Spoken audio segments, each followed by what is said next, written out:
I often think about musicianship and things like rapping, playing instruments, singing, whatever. And I ask myself, like, how much of this is you learning these skills versus having some sort of genetic head start? Now, you might be wondering, what the hell does this have to do with Earl Sweatshirt? He did release a new album, Live, Laugh, Love, and obviously he looks a little older, more serious now, and more grown up, right? Gone from the days of I don't like shit, I don't go outside. Gone from the days of everybody, what I'm saying, remember him for this type of thing, a skit impersonating Joe Button. And it's so funny, Earl actually just did another skit, what I'm saying, faking calling Joe Button to fake apologize and or not apologize, right? But the moral of the story is I played this album in the first record, very first record, Golden State versus Sacramento. GSW versus SAC is Golden State versus Sacramento. If you know ball, you know ball. All right. And I'm thinking, and I'm like, I've always seen Earl as the more technical, guy out of our future. Like, he can rap. Now, he got a little bit of that Freddie Gibbs thing where sometimes the voice aren't as clear in my hearing aids, but he can rap his ass off. Same with Freddie, right?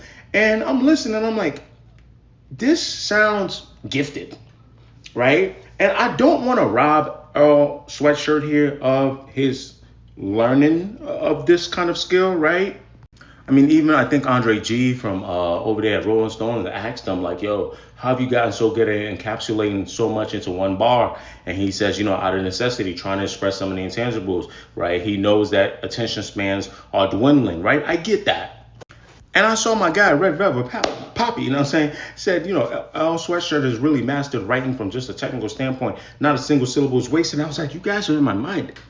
That's exactly what I felt, right? And that's an art. There's a skill to that. And you learn that. But however, I remember Earl's daddy was a poet. Now, he didn't have the luxury of being able to learn from his dad due to locations. Dad wasn't necessarily always in his life. From South Africa, a poet and an activist.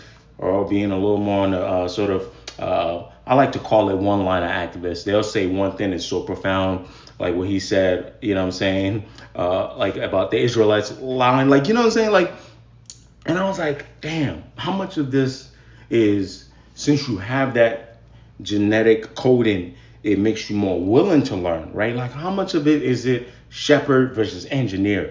And those are the type of things that I think about. But anyway, that's just my random no one cares rant for the day.